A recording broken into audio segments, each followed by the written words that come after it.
Bonjour.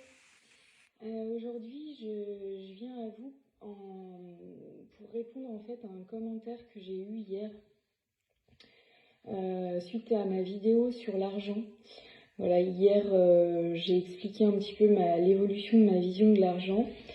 D'ailleurs, si vous n'avez pas vu la vidéo, vous pouvez aller la voir. Et en réaction à ça, j'ai eu un commentaire qui m'a challengée.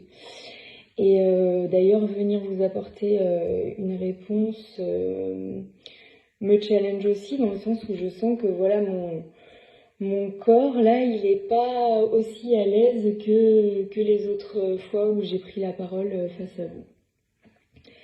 En fait, dans ce commentaire, la personne me disait, parce que je parlais des prix plutôt haut de gamme que j'allais mettre en place et assumer, il me disait, voilà, est-ce que, comment tu fais si tu as une mère de famille qui doit nourrir ses enfants, un étudiant qui a plus de petit boulot dans le contexte Covid, enfin bref, tout ce qu'on peut y mettre de public en précarité. Bon, je rappelle que j'ai été assistante sociale et public en précarité, j'en ai accompagné pendant longtemps.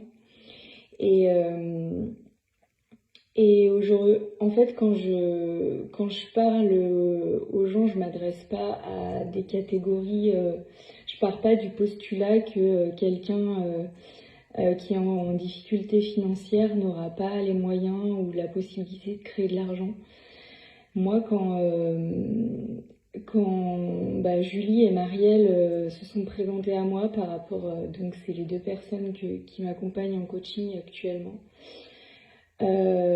Sur mon compte, j'avais pas l'argent pour le faire et pour me payer ces accompagnements. Et puis j'ai eu la chance, j'ai fait confiance en fait que l'argent viendrait. Alors là, je vous partage pas comment parce que c'est trop personnel. Je vous le dirai peut-être plus tard.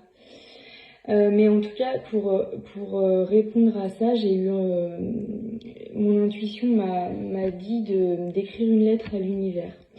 Donc c'est ce que j'ai fait. Je vais vous la partager, puis je vais peut-être la commenter. Voilà, si l'univers c'est un mot qui vous choque, que ça vous paraît perché, vous pouvez le remplacer par le mot qui vous va. En tout cas, voilà, là je m'adresse à l'invisible, enfin à ce qui nous guide sans qu'on en comprenne toujours les tenants et les aboutissants. Donc, j'ai écrit ça. Cher univers, je sais que ce que tu attends de moi est grand. J'ai été tellement ébranlée par le commentaire que j'ai reçu ce matin. Mon cœur s'est fermé, ma gorge s'est serrée, mon ventre s'est crispé. Je suis encore un peu comme ça d'ailleurs. Tu m'avais prévenu qu'en ouvrant mon cœur, qu'en montrant ma puissance, qu'en m'ouvrant à l'abondance, je recevrais. Être prête à recevoir implique de ne pas être aimée de tous, de ne pas être comprise par tous. Probablement aussi de ne pas être tout à fait comprise par une partie de moi-même, celle qui a pleuré et réagi dans l'émotion ce matin. On est bien d'accord que quand je dis ça, je mets la responsabilité à personne et surtout pas à la personne qui a écrit ce commentaire de mon émotion. Actuellement, ce que je travaille comme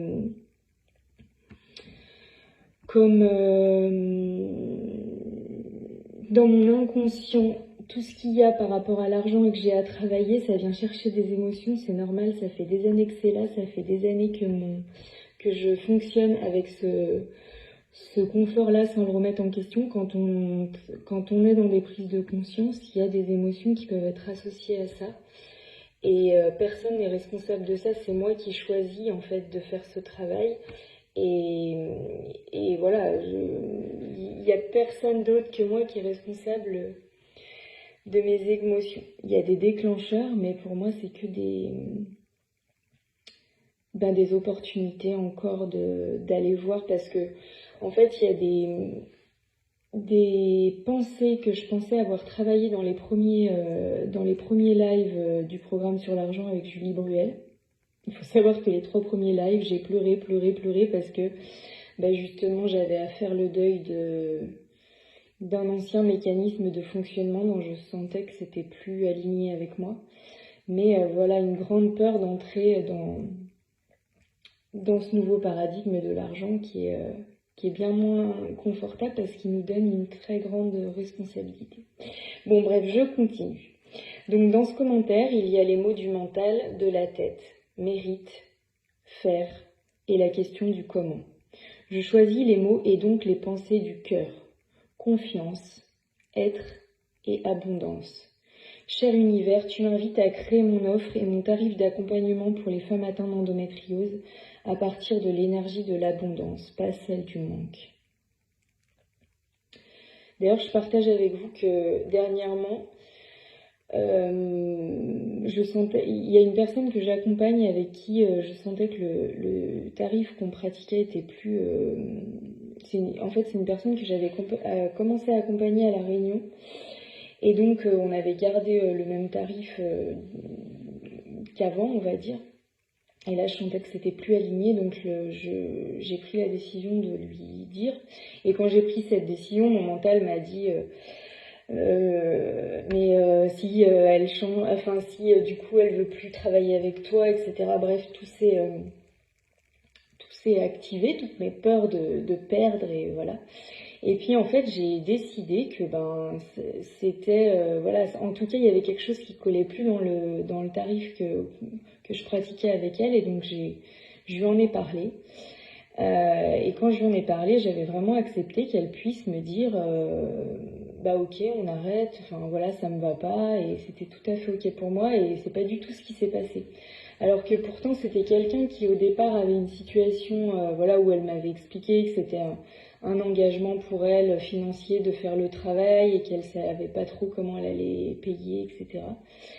Et puis finalement, là, quand je lui ai parlé de l'augmentation du tarif, elle m'a même pas évoqué sa situation ou quoi. Elle m'a au contraire fait un retour très positif de tout ce que on crée ensemble en séance, parce que pour moi, ce qui se passe en séance, c'est vraiment une co-création avec la personne que j'accompagne. Et donc, elle me disait tout ce que ça lui apportait. Donc voilà, bon. Donc, je continue ma lettre. L'argent est un sujet sur lequel je suis en pleine évolution et je ne cherche à convaincre personne. À vrai dire, cette évolution me dépasse. Il s'agit bien plus d'un changement de paradigme et non pas seulement de ma propre évolution. Il serait tellement plus confortable de rester dans ma zone de confort, de vendre mon temps, mes compétences, bref, de justifier et de pratiquer les prix communément admis par les coachs thérapeutes accompagnants.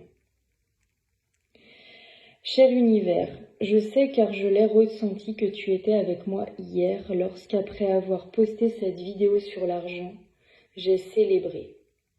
En fait, hier, après avoir posté la vidéo là, pour vous dire comme ça a été libératoire pour moi de parler de ce sujet, j'ai senti un espèce de feu d'énergie en moi et j'avais besoin que ça sorte, quoi. J'étais on fire, allumée. Et donc j'ai mis une chanson de Marvin Gaye que j'aime beaucoup. Et j'ai dansé, voilà, ça a pris 3 minutes, mais voilà, mon trop plein d'énergie avait besoin de... Puis j'avais besoin de célébrer, en fait, j'étais hyper fière. Donc justement, j'ai célébré cette nouvelle version de moi-même qui ose parler d'un sujet tabou. J'étais si fière de ma liberté de dire que je vais faire comme je le sens. De parler d'argent, de lever un tabou de plus. Et le tabou sur l'argent, il est énorme en fait. Il est, j'ai envie de dire, aussi énorme que le tabou sur l'endométriose. Et tous ces tabous, ces choses, enfin c'est pas qu'en fait on peut en parler, mais quand on en parle, on est assez vite mis dans une catégorie. Avec l'endométriose, on devient voilà, une malade, une victime de ce qui nous tombe dessus. Enfin voilà, on nous met en fait... D'ailleurs, moi, c'est pour ça que ça a été aussi un tabou pour moi, l'endométriose, pendant En fait, il y a des gens qui ont découvert là, quand j'ai sorti, enfin le livre n'est pas encore sorti, mais quand je leur ai dit que j'avais écrit un livre, qui ont découvert à ce moment-là que j'avais une endométriose. Et c'est pas de leur faute, c'est parce que j'en parlais pas. Mais pour moi, je suis rentrée dans ce tabou parce que j'avais pas envie qu'on me mette dans cette catégorie. Enfin, peut-être pas seulement, c'est plus compliqué que ça, mais aussi parce que j'avais pas envie qu'on ait pitié de moi, qu'on me victimise et tout ça, j'avais vraiment pas envie de ça. Et sur l'argent, ben voilà, il y a encore ce tabou, enfin bon, voilà, en tout cas, j'étais contente de parler de ça et je me sens libre en fait quand je parle de ces sujets d'une façon différente de la façon dont il faut parler de l'argent. Voilà, donc j'ai écrit « Les tabous nous maintiennent dans des dictates qui nous empêchent d'être pleinement qui nous sommes. Sur l'endométriose comme sur l'argent, je parle à partir de mon cœur et je le crie haut et fort, tout est possible. Tout est possible. Voilà, tout est possible. J'y reviendrai plein de fois parce que c'est clairement un mantra pour moi. Et voilà, je pense qu'il y a des mantras qui font du bien. Et celui-là en est un parce que il ouvre complètement tout ce qu'on peut créer, tout ce qu'on peut faire, tout ce qu'on peut transformer. Donc pour moi, clairement, tout est possible. Et depuis que j'applique ça, il y a des trucs qui se passent où j'aurais jamais cru que ce soit possible. Là aussi, je pense que j'y reviendrai un jour. Je vous ferai peut-être la liste de tout ce que j'ai pensé impossible et qui s'est passé. Et d'ailleurs, juste par rapport à l'endométriose, quand on apprend qu'on a une endométriose, en fait, on ferme les possibles, c'est-à-dire qu'on pense qu'on va pas pouvoir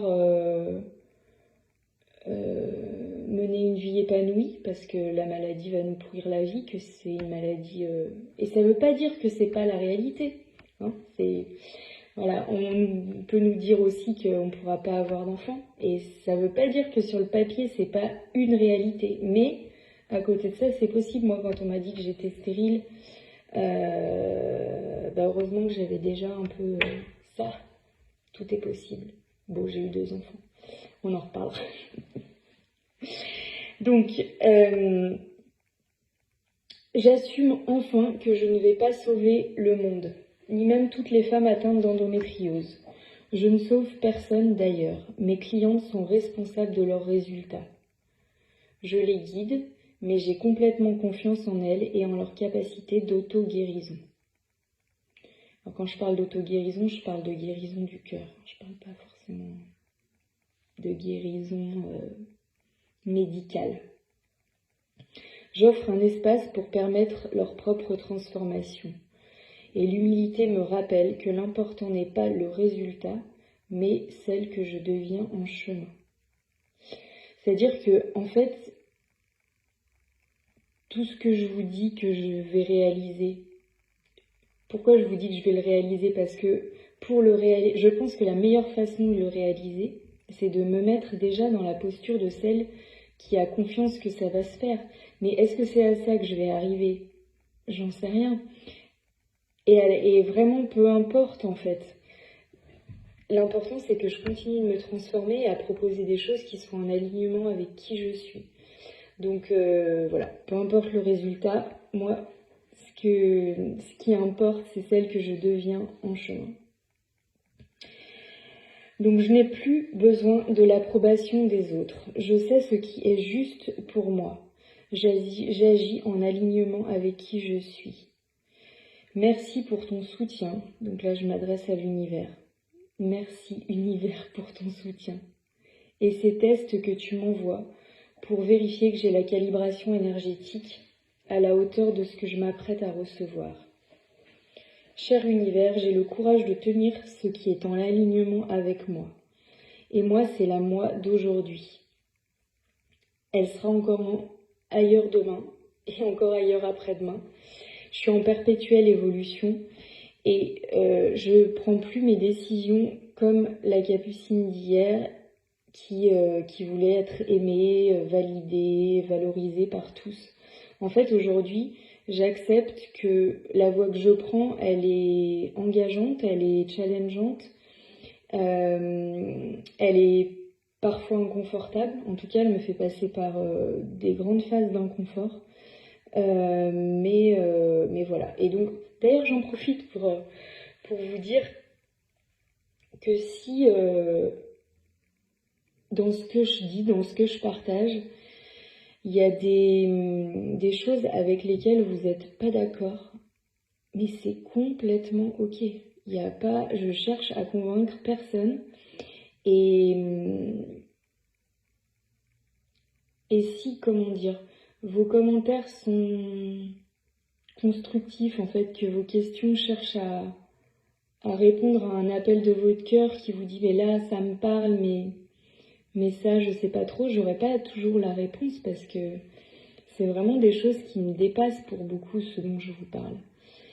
Mais en tout cas, si c'est juste non mais pour qui elle se prend, enfin tous ces jugements que vous avez complètement le droit d'avoir, je vous demande une chose, c'est de tracer votre route, d'éteindre Facebook, même de me virer de vos amis, ça me pose aucun problème. Si on est amis dans la vie, j'espère que ça ne nous empêchera pas de le rester. Et si ça l'empêche, bah tant pis. Mais voilà, en tout cas, depuis que je communique avec vous là sur les réseaux, je reçois aussi beaucoup d'amour, beaucoup de soutien et je sens qu'il y a vraiment quelque chose qui est reçu. Et moi, je reçois beaucoup en retour et j'ai vraiment, pour l'instant en tout cas, besoin de sentir ça. En fait, mon but, ce serait de le sentir sans avoir vos messages. Mais pour l'instant, vos messages me font énormément de bien parce que ça me demande beaucoup de courage, ce que je suis en train de faire. Je sais plus de qui j'ai entendu ça ces derniers jours, mais ça m'a beaucoup touchée. J'ai entendu que le courage, c'était le cœur à l'ouvrage. Et c'est vraiment l'impression que c'est ce que je suis en train de faire. Voilà, de mettre mon cœur à l'ouvrage. Et effectivement, ça me demande un courage énorme. Donc voilà, je termine ma lettre. Elle est plus très longue. Donc, cher univers, tu sais toutes les émotions par lesquelles mes choix inconfortables me font passer. J'accepte ces inconforts et je renonce aux croyances qui me limitaient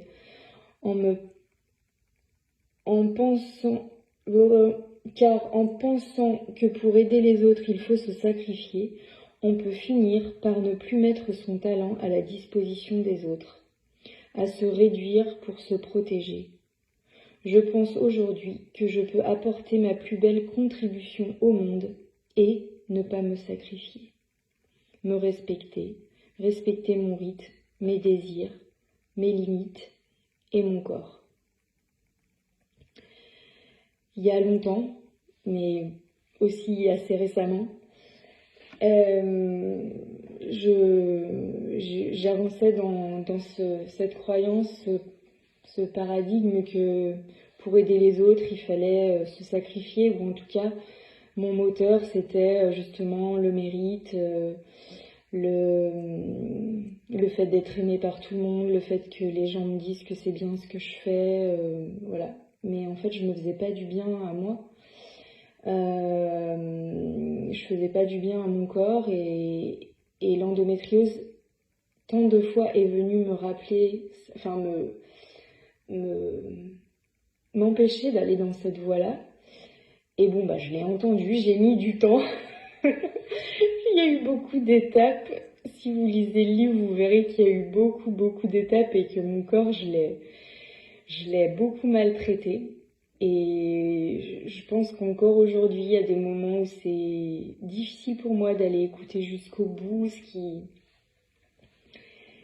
qui m'invite à lâcher. Mais voilà, du coup, aujourd'hui, j'ai envie de lâcher toutes ces choses qui m'empêchent d'être moi-même et d'avancer, de pas forcément savoir exactement où je vais, mais d'être complètement ok avec celle que je suis chaque jour. Et voilà. J'espère que vous avez apprécié cette vidéo. J'espère que il y a des choses qui résonnent en vous dans là où vous en êtes. C'est vraiment un vœu cher. Voilà, en tout cas, je vous embrasse avec toute mon affection. Et je vous dis à très bientôt. Bye.